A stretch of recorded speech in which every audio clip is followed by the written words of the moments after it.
A very warm welcome to another edition of the Right Circle. Prabha Khaitan Foundation is committed towards various social, cultural, and literary activities in nearly 35 cities in India and abroad. The foundation has constructed the sessions to go virtual to enable word lovers to keep up with their passion for literature and in capturing conversations. The Right Circle is a platform that enables English authors and readers to network through an intimate and informal interaction. We're indeed very pleased to have with us the man of action, Mr. Neeraj Kumar. His action-packed career spans over 37 years, with 9 years dedicated to the CBI case. From the 1976 IPS batch, he has held many coveted designations in Delhi Police, in service in several key assignments like DCP South, DCP Traffic, DCP Crime, Joint CP, Special Cell, eventually retiring as the Commissioner of Police, Delhi in 2013. He's the man behind the much talked about Nirbhaya rape case. It doesn't stop here. Mr. Kumar led the CBI investigations into the serial bomb blast of 1993 in Mumbai, and his team arrested over 20 absconders. He is credited with the arrest and deportation of American center attacker Aftab Ansari from Dubai and the nabbing of Gujarat's underworld Don Abdul Latif in Delhi.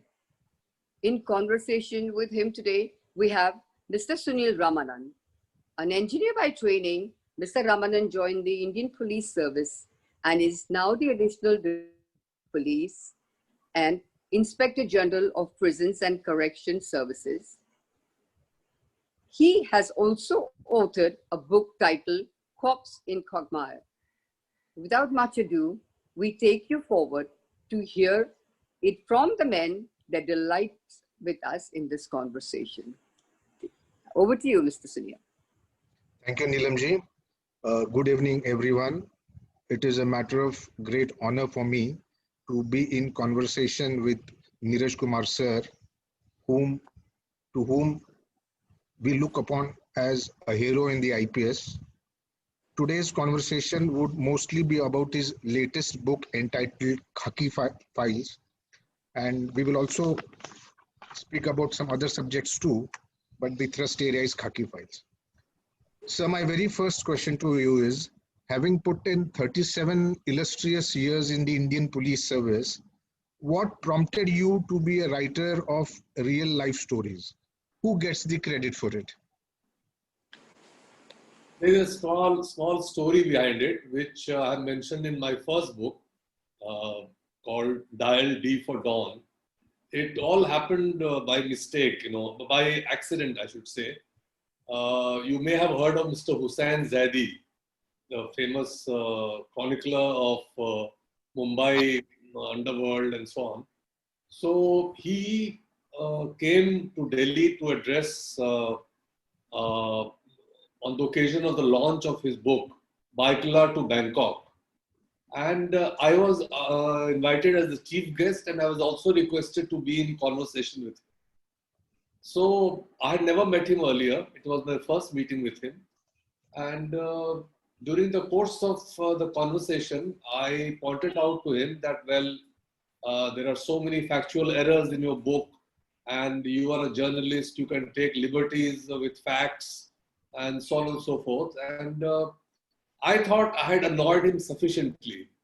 But to my surprise, the following day he went to the Penguin Random House headquarters and met with the editor-in-chief, and he told her that so-and-so is a repository of stories and he has a lot of knowledge about Mumbai underworld as well. So why don't you ask him to write his memoirs? So the first offer that came to me was to write my memoirs. I said, well, I wouldn't like to write memoirs, but I would certainly like to write my recollections of some of the important cases that I have investigated. So that's how Dial D for Dawn came about. And then that had 11 stories of 11 investigations. And then Penguin asked me to write its sequel. So I chose 9 stories or 9 experiences to write the second book.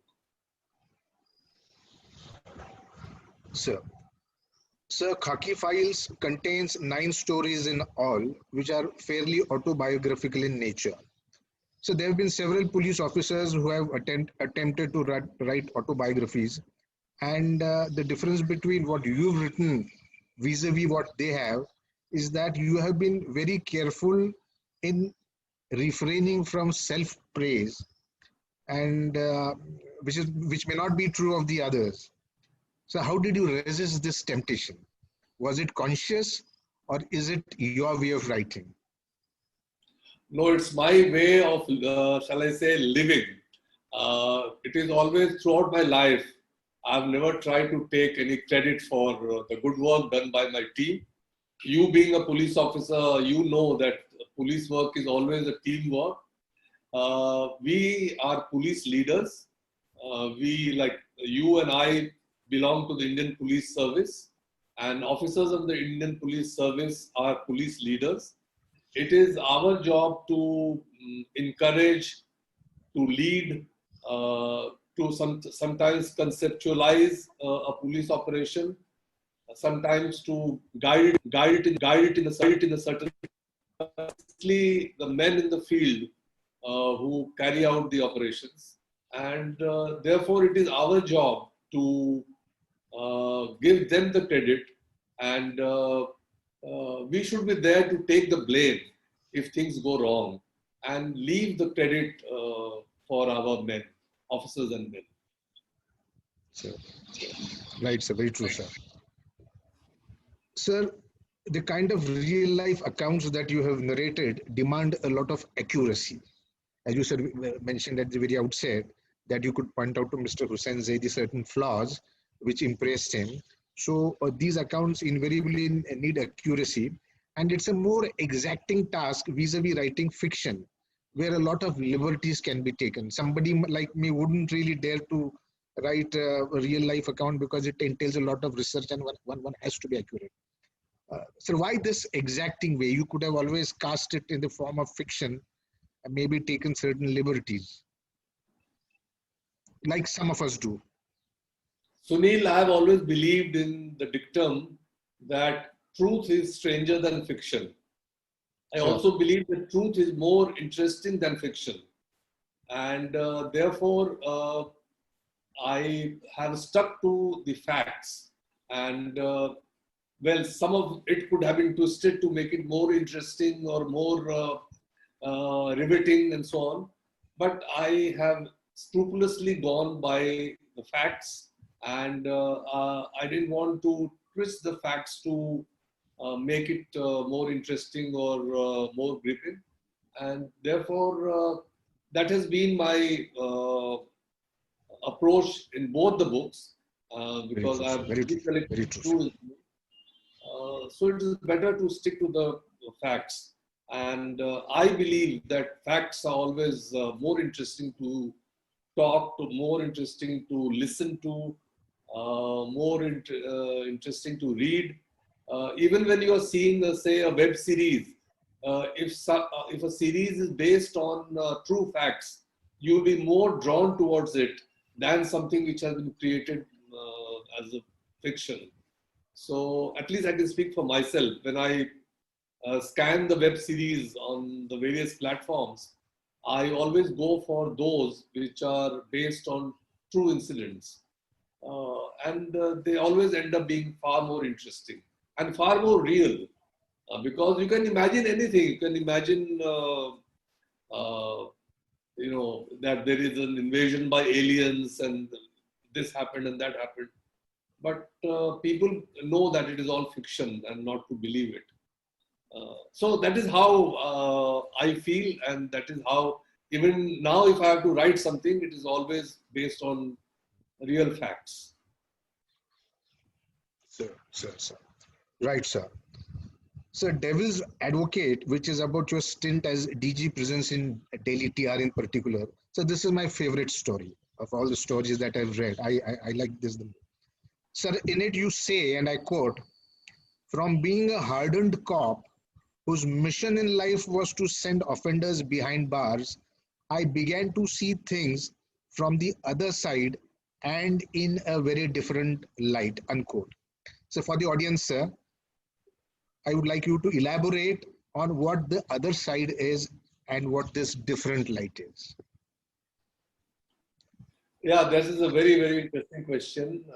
The other side is that at the end of the day, even these offenders, however notorious they may have been, however cruel they may have been, at the end of the day, they all are human beings. And when you deal with them like human beings, your way of looking at the criminal and the crime he committed changes. And there he is, totally helpless, vulnerable, at your mercy. You can do whatever you want with him. And he's prepared to tell you the story of his life. And if you do care to listen to his story, then you are bound to develop kind of empathy for him. And that is what I felt during my tenure. I'm not saying that this applies to all of them, but this applies to most of them. There are, of course, those 10 to 15% who are beyond redemption, they are beyond reform, but majority of them are people who have been forced to get into crime, and there is a very strong human side to their personality, and it is our duty as in charge of prisons or the reformation process to tap on that human side and to ensure that they are not only reformed, they are rehabilitated and they are reintegrated in society. Now, this I realized was a very, very noble job and a kind of job that we don't even think about when you are in the police. You just want to get hold of the guy, book him, make a very strong case, and bend backwards to ensure that he doesn't get bail, that he gets convicted and gets the toughest punishment. But once you are on the other side, that means you are in charge of the prison, you begin to see things in a totally new light. And that new light is what I mentioned to you earlier. So someone once mentioned that India is probably the only country in the world where police officers are sent on deputation to head the prisons department. Nowhere else in the world does this happen, and that this is actually a conflict of interest.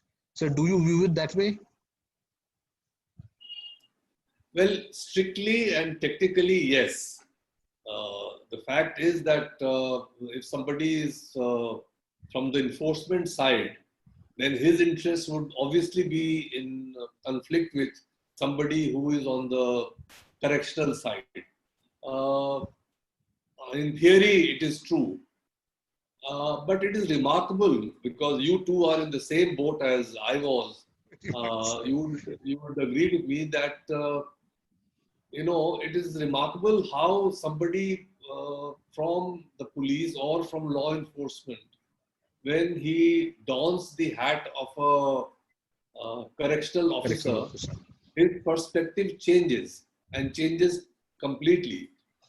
And what I felt was from inside was that unique transformation in myself, and my urge to help them, my urge to rehabilitate them, my urge to reform them, and so on.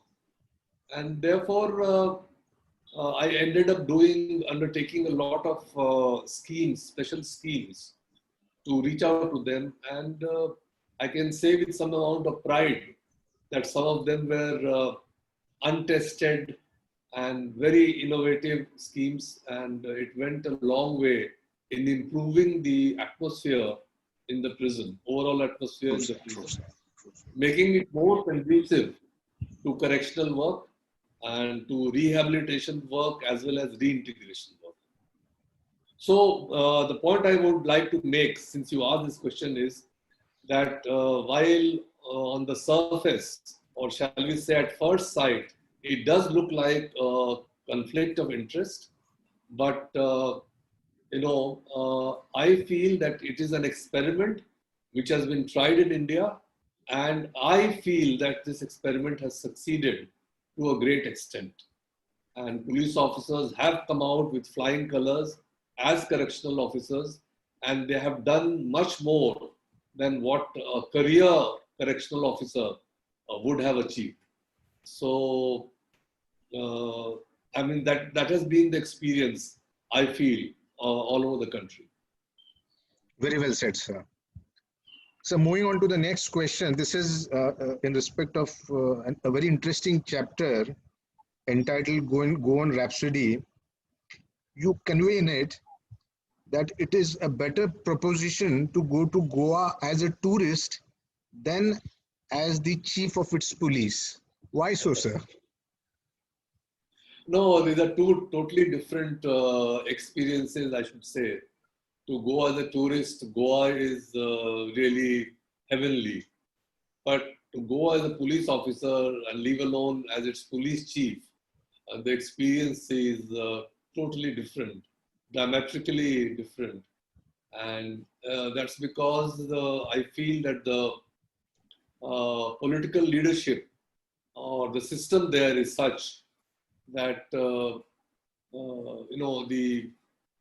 political masters are not yet mature enough to deal with, or shall we say, to handle things like laws and Indian Penal Code and procedures and evidence and this and that. And I mean, the whole idea of going by the laws of the country is averse to them.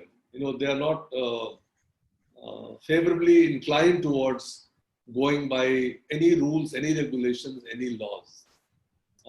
But I guess with passage of time, things will change. But during the time I was there, I had, shall I say, a different experience. And whatever experiences I had, I have mentioned in that story, which is just a kind of a glimpse of what the overall experience was. Sorry.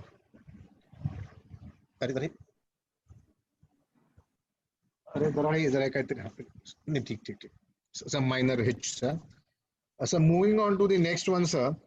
A very interesting chapter entitled Moon Gazer, which is about break-ins with ghastly murders. And sir, you speak very interesting about a policeman's guilt when he is unable to crack the cases. You say, and I quote, and the accusatory looks from the family members of the victim and from the members of the public gathered at the spot can make you feel like the culprit yourself, unquote.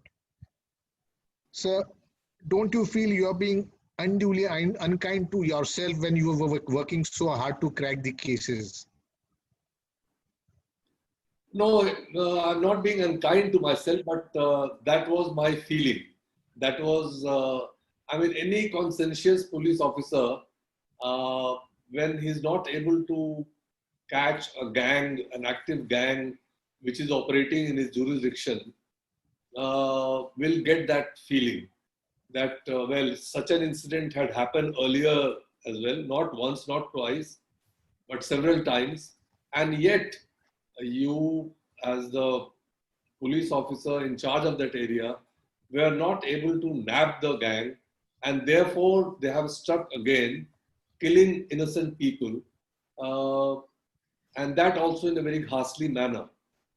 So somewhere your conscience pricks that, is it because I'm not good enough? Is it because I'm not adept enough?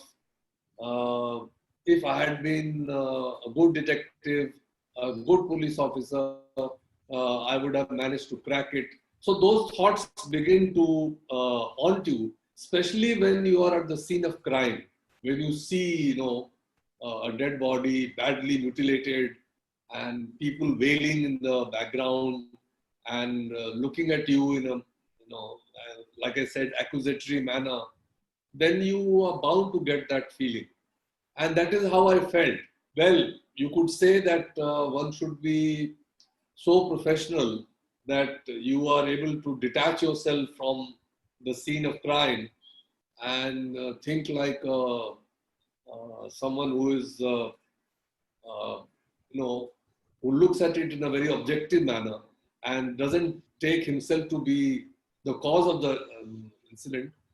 But in my case, I felt that maybe I was not good enough for this to happen again. And if you go through this phase and finally you are able to nab the gang, crack the case, and bring them to justice, then the catharsis and the euphoria you get, Correct. that is something which cannot be described in words. Just like those feelings that you get at the scene of crime are hard to put in words. Similarly, that feeling of having cracked the case, having nabbed the people and brought them to book, that gets accentuated and that gets multiplied that many times. So that's how I have felt throughout my career. Right, sir. Right, sir. Very true, sir. Another interesting story, sir, is the story of their assassins, in which you experienced a very strange situation, and this you bring out very aptly in the statement. Thus came to a rather farcical end my effort to get one of the most dreaded criminals in India arrested. How do you look at it in hindsight, sir? So I think This I'll is the have case to of tell MS. the viewer, the background of this story. Yeah. So the background, I don't know how many of the viewers have seen a web series called Patal Lok. In I have, fact, sir. Patal Lok is not based on this story, but is based on a certain part of the story. And that part of the story has been written about by Mr. Tarun Tejpal in his book called Story of My Assassins. So in fact, the title, Story of Their Assassins, I have taken from his title. So there he describes, but of course he has fictionalized the whole story. To tell the viewers very briefly the background, I would say that after the Bangaru Lakshman Yes, go. sting operation carried out by Tehalka way back when Atal Bihari Vajpayee's government was in power, the ISI, the intelligence agency of our enemy country Pakistan, they came up with a very ingenious idea that if the Tehalka honchos, namely Tarun Tejpal and Anirudh Behel, who had masterminded the sting, were to be killed, then all fingers would point at the ruling government, whose leader, namely Mr. Bangaru Lakshman, had been exposed. And the ruling party was in majority by a very wafer thin strength. So they thought that the government will fall and that will lead to a lot of instability in the country. So that was the plan of the ISI. Yeah. So they approached a gangster from Bihar, a man called Muhammad Shahabuddin, who was a very dreaded criminal. And on top of that, he was first MLA for two sessions, two terms, and then he became member of parliament, and for member of parliament for 4 terms. So this guy was contacted by the ISI through some intermediaries, and he was given this task. And he further outsourced that task to a gangster from UP who came to Delhi and who tried to kill Tarun Tejpal and Anirudh Bahl. We got information from a central intelligence agency, and we managed to prevent that attack and catch the people who had come to execute these Tehelka executives. Now the politician, the Bihar politician come gangster, he was traveling with me on a flight, and I tried everything that I could to alert the concerned police team to come and catch him at Delhi airport. We were both traveling on a flight from Patna to Delhi. But they consulted their seniors, and the seniors then consulted their political masters, and the political masters said that nothing doing, he doesn't have to be touched. So at the end of the entire exercise, right in front of my eyes, Muhammad Shahabuddin, that is the name of the gangster, he walked coolly away from me at the Delhi airport. And you can imagine what I felt at that point of time. So I will not give more details. If any one of your viewers reads the story, I would leave the rest to for that occasion. And so that is the story. So for something which you try very hard, and just because it doesn't get political clearance, and all your efforts come to a Not. they are not, you get very, very upset. And that is how I felt. Right, sir. So you have had a fairly long stint in the CBI in various capacities. You have led a number of very high-profile cases. That was the CBI then. We have a CBI now. There must have been a certain culture, subculture then. There is a certain culture, subculture now. How do you view these two eras?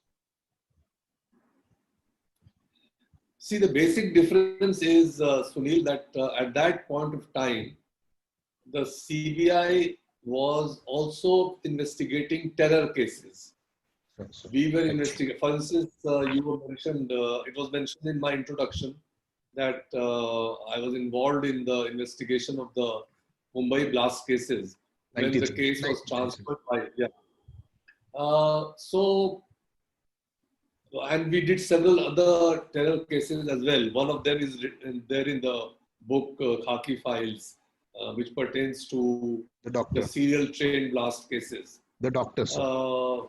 That is called What the Doctor Ordered. I'm sure you read that story. I read it. But now with the creation of NIA, National Investigation Agency, the counter-terror work has been taken away from the CBI, and it is now with the NIA. So that very important branch of the CBI has been wound up, and it is devoid of that particular, shall I say, experience of going into terror cases. So that is one major change that has happened. The second thing is that a lot depends upon the leaders. You know, as a police officer, that a police leader determines the real tone and tenor of what the force under him does. So I was lucky to have got very good bosses, and they allowed me a free hand, and we did what we had to do. And we had very successful operations and transnational operations. I traveled from country to country, caught criminals abroad, brought them back. We had extradited people, got people deported, and so on and so forth. We developed our own network of informers, and we had assets even in enemy countries, and we were, doing work. We were working in close cahoots with the Central Intelligence Agency. So it was a totally different ballgame. all that seems to have changed. So, since I'm not a part of the CBI now, I cannot tell you all that has changed, but this, I think, broadly is the change that I am very sure about and which I observe on a daily basis. Sir. So you have devoted a chapter to the Nirbhaya case, and it's an anguishing account. In it, sir, you have stated, and I quote, on the evening of 17 December, I received a call from Sonia Singh of NDTV, who asked me rather curtly, Mr. Kumar, don't you think you should resign from the post of police commissioner? Sir, how did you cope with all this pressure then? That is my question number one. And question number two, sir, do you feel vindicated now that the perpetrators have been hanged? I'll answer your first question, second question first. Of course, I do feel vindicated. Not only I, my entire team and all the officers who worked on this case, all of us stand vindicated, and we are very happy that the same media and the same people who were baying for our blood now don't tire of saying that the Delhi police under Mr. So-and-so investigated the rape case in such a professional and such a proficient manner, and they cracked the case in no time. They dealt with the family of the victim so well. They collected evidence so professionally, and they presented it before the court so well that they were sentenced to death, and so on. So every case of rape that has happened after Nirbhaya, the Delhi police, which was so much castigated, so much criticized, has been praised. For instance, you would recall that the rapists in Hyderabad case were kind of done away with in an encounter. Now I got so many calls and so many reactions from various people that look at how you dealt with the case and look at how the Hyderabad police have done it. Is that the way to deal with criminals? You did it. You went by the book, and you did such a fine job. And here people are adopting shortcuts, and which is reprehensible, and so on and so forth. So we were vindicated not only because the people were hanged, but also because how we went by the book. In the face of all the resistance and all the criticism and all the castigations, we stood our ground, finished the work. The thought of transferring the case to the CBI or to any other agency did not arise at any point of time. In fact, it did not cross the minds of the people, the government, or the political masters, and so on. And we at the end of the day we were successful. So when Mrs. Sonia Singh asked me, why don't you resign? I was in fact taken aback because by then we had already kind of solved the case. We had already cracked the case. And for a very respected TV anchor to make that proposition, came as a shock. But then that's the name of the game. We went through with the whole situation, and we came out trumps. So I'm very happy with that. Right, sir. Very, very well said, sir. Sir, I think this should be the last question now because we have to stop in 4 minutes. Sir, do you advocate serving police officers to write, or should they wait till retirement? This is because when one is in service, then one has to do what I would call a Trojan horse operation by casting things as fiction so that the service rules don't get in the way. What would you say, sir? So there is one more thing, Sunil, Sir, that police officers should write only about such cases which have been decided by the courts of law. Because what you write should not be taken by either the prosecutors or the defense as a fact of the matter when the trial is going on.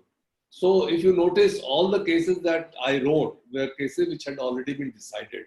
And therefore, nobody can point out that, well, this is wrong or this is right, and how did you mention this? Because once the matter has been tried and decided, it becomes a matter of in the public domain. So that is one thing. And the second thing is that, well, if certain incidents can inspire you to weave a story around, why not? I don't take it as something against a police officer. If he can make a nice story out of a certain part of a case that he did, which does not impinge on the trial, it's fine. So, but I felt more comfortable doing it now. So we've been permitted a few more minutes now. Sir, as the ex-DG prisons, what are your views on the death penalty? Should it be done away with?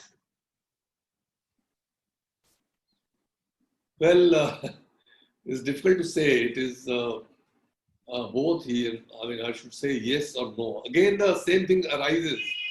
If you see the culprits in flesh and blood, your ideas change. But nonetheless, it acts as a system of retribution and has worked very well in our country. People who have been who have become praised to very serious crimes, for instance, the parents of Nirbhaya, or for that matter, what has happened in Hathras. Such criminals, if they are given the most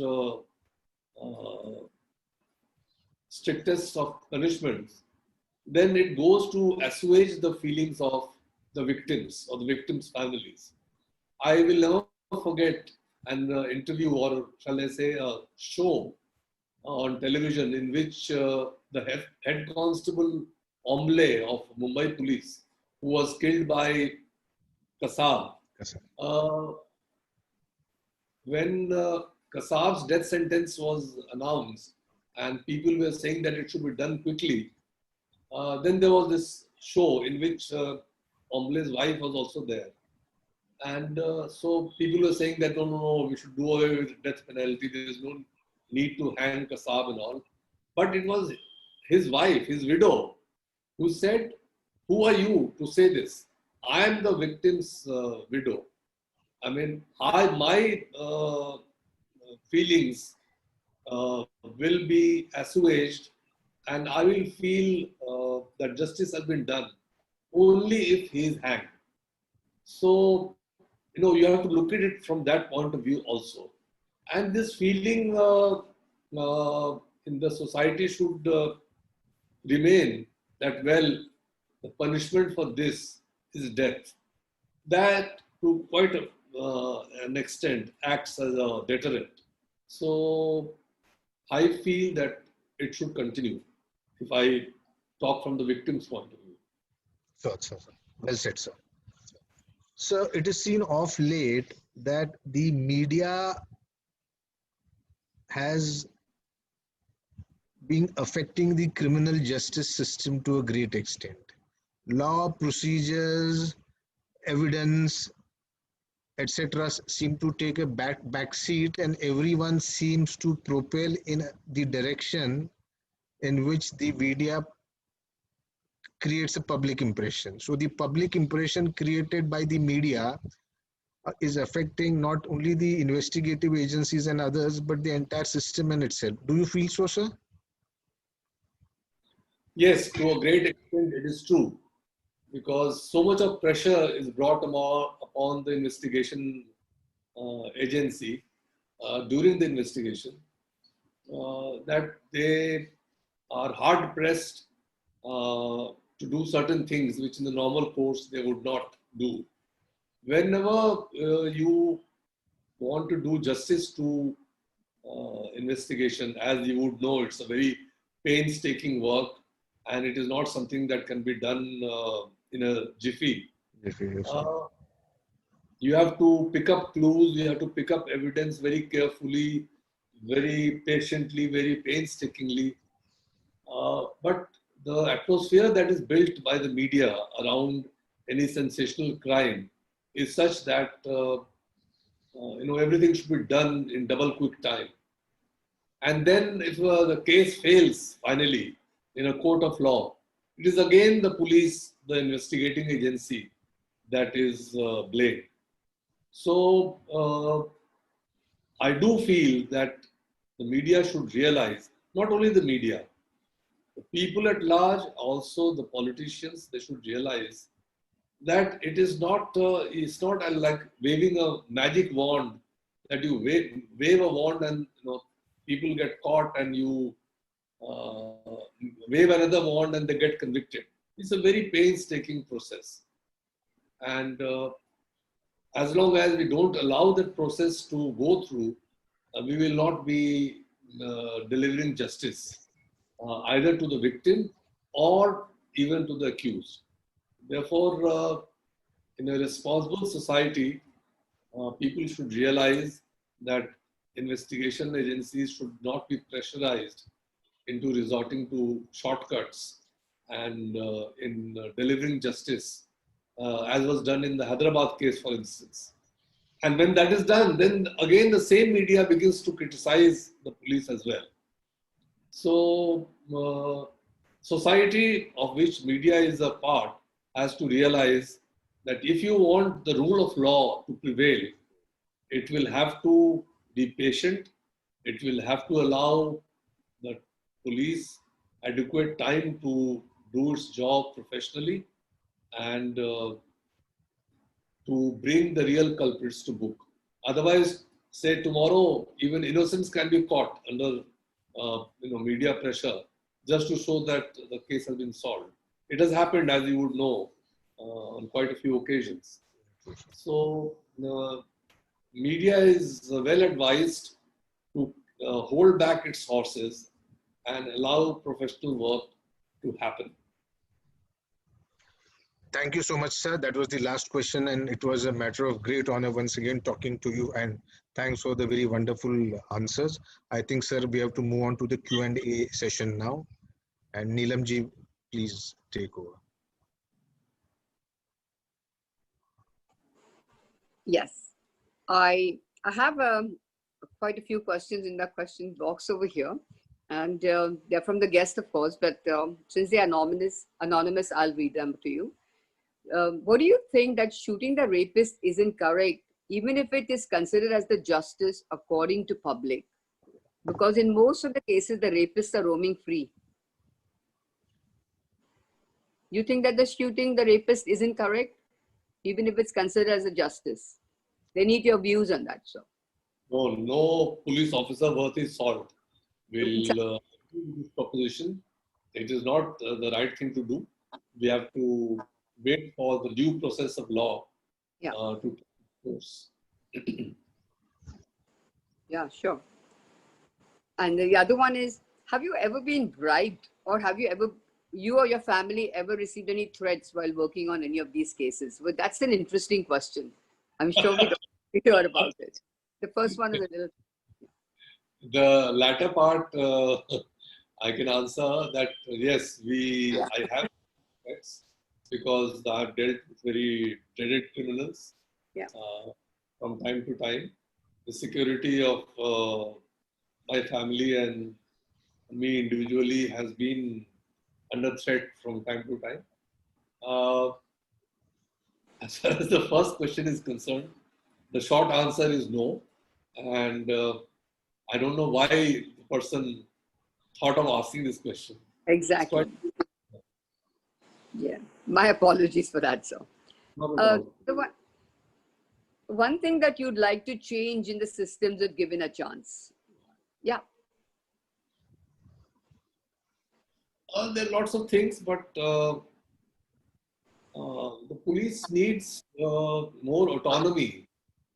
Police needs a certain amount of operational autonomy, if I may Yeah. say so, and not interference from the political masters and so on. That would go a long way in improving the police. And the second thing is that I would like to change the plight of our men on in the field, the constabulary. Their lot needs far more attention, and we have to do not only as the government or even as their leaders to keep our focus on our men, because they are so many times more than us. Say 95% of the police force consists of the constables and the head constables. And therefore, if we are able to look after them, if we are able to empower them, if we are able to skill them better, the performance levels of the police force would go several notches. Uh, and therefore, these two things I feel need to be changed as early as possible. Sure. And also the interference of media is pretty, I mean, I'm sure it spoils your case and it must be pretty frustrating, isn't it, sir? That's something from me coming. I've been watching all this media with all that tum-tum that they do. Like the case of Bombay, the terrorist attack in Bombay, the media went in and made it a nightmare for everybody for those hotel attacks. So what is, I mean, how would you curb, how would you put your, how can one curb all this? How can we control media for that, spoiling cases? Is there any way, sir? There surely is a way. I mean, I don't know how they were allowed access Yeah. to such the scene of action. They ought to have been stopped much before that. And even if some of them had come so close, they ought to have been pushed back. But in such situation, the police's hands are full. There's so many things to do. You are trying to save people, you are trying to save yourself, you are trying to prevent further attacks.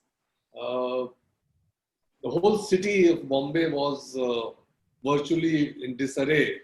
So I think the job of keeping the media at bay was kind of forgotten. And that is how they reached right up to the point where the action was taking place, which should not have been allowed. So it all depends, on the people there, how they manage the situation, and how they are able to keep things under control, including the media. Yeah, but who's I mean, who gives these orders? There's nobody who can control it. Is it the government, or I mean, how does one control that? I mean, it costed a lot of people. The government doesn't say that you allow the media. The government doesn't say you don't allow the media. Just But if a case like the 26/11 attack is going on, only the media should be kept at a distance, because everything that was happening could be seen on television, and the handlers of the terrorists were watching it on television in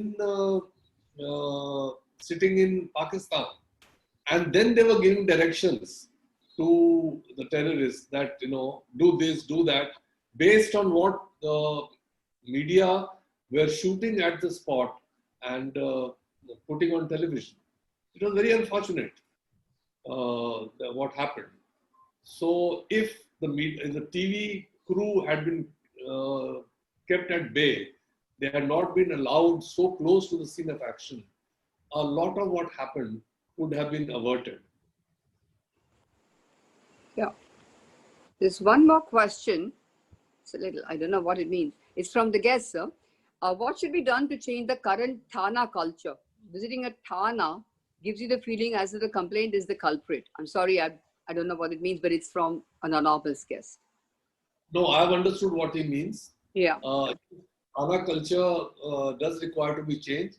And that, I would say, gets covered in what I said earlier, that if we focus on the lowest rungs of the police, the cutting edge of the police force, those changes will come about by themselves. Because if we are able to empower them, if we are able to skill them, if we are able to brief them, if we are able to change their mindset, then the way people are handled at the Thana level will change automatically. I will agree with the person who has asked this question that the Thana culture does require a change, and that will go a long way in changing the image of the police. Sure. Just to give you an example, Yeah. You can broaden on. Which will prove try to uh, prove the point. Say in the case of this Hathras incident, Yeah. if when the mother and the girl went to the police station, Chandpa was the name of the police station. Yeah. When they went to the police station, all that was required to be done was to record their complaint in writing and to send the girl for medical examination. Yes. But neither was done. And today, whatever has happened because of that initial reaction had been so perverse. They were not allowed, their complaint was not taken, a case was not registered, she was not sent for medical examination, everything was delayed, and the whole case took a totally ugly turn. Yeah. So, if somebody comes to the police station and if you deal with the situation right then things happen by themselves. But if the initial reaction is not the right reaction, then all that will follow will be perverse. Sure, that happens so many times, and I don't know how it's let gone. So it's obviously a flaw there in our systems, for the police systems. So many cases are not taken in. So many people are harassed when they come for complaints. So that maybe that's the question for sure. Yeah. Well, there are many reasons for that, but I would not like to explain this misconduct on the part of the police. The simple thing is that it should be drilled into the Thana that if somebody comes with a complaint, you have to register. Even if it is not in your jurisdiction, you register the crime, zero FIR, and send it to the concerned police station. There is no way that a complainant should be turned away or should be asked to go to another police station or should be told that your complaint will not be recorded. If this much change can be brought about, and this change has to be brought about not by anyone else but by senior police officers themselves. True. We have to ensure that our subordinates, they change, and they change to this extent that they do not turn away complainants. True. There's one final question from a friend of mine, Sabina, and she says, "Sir, what makes you so fearless?" And that's the last question I'll take for this evening, sir. What makes you so fearless? I don't know. Well, whenever confronted with any situation, my reaction was to do the right thing, to do whatever was the right thing to do, and not to start thinking about the consequences that, what is going to happen? Will it affect my career? Will it affect this? Will I get hurt? Will my family get hurt? I never allowed myself to think of the consequences. I only thought about what is the right thing to do. And that is what kept me in good stead, and I was able to do whatever little I have done. Fantastic, sir. You did get frozen for a while, but I think we could understand what you said. There's another question that's come up. How do you identify an informer? How do I identify? Yeah. It's making an informer and keeping him as an informer and making sure that he's loyal to you and he doesn't act as a double agent is an art. It's an art which is not easily learned.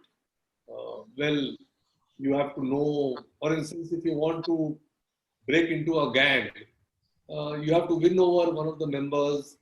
Then you'll have to first find out which are the soft spots, what can be done to ensure that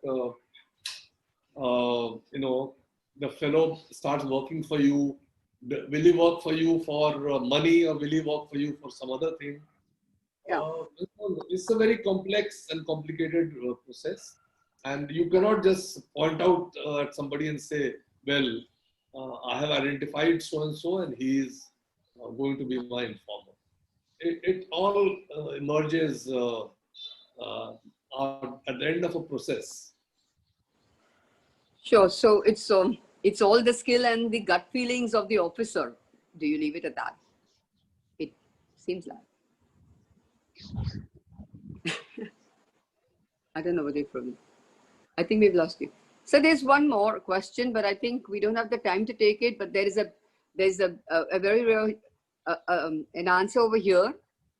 It's so reassuring to and understanding and hopeful that you mentioned that upscaling of the lower ranking official is a must when it came to the Thana complaints case. So people have really appreciated your answer there. So are we there with you? Upscaling of what? Sorry. No, there's a guest who's appreciated your answer that yes, you do need the upscaling of the lower ranking to see that the Thana complaints are being notified and notified, even if it's the smallest of complaints. So there's an appreciation. So with that, we take the questions, I think, to the end. And I think the time is for waiting now for any more questions. It's been a real honor and a privilege for us to have witnessed this interesting conversation. On the behalf of Prabha Khaitan and the SRS Women of Pune, I would like to thank Mr. Kumar and Mr. Ramanan in such an engaging conversation. We would like to extend our thanks to our hospitality partners, the O Hotel, and our media partners, the Lokmat. Also, last but never the least, a big thank to the guests who never-ending support for us has been the strength to reform the sessions to go virtual, and has been a real inspiration from our spectators. Thank you very much. I have another announcement to be made. Please don't forget to give us your postal addresses. We would like to send you, the Prabha Khaitan would love to send you the latest books of Mr. Kumar. So we would expect you to give us your postal addresses. Thank you, me or Amita. Thank you. And with that, we come to an end. Thank you very much.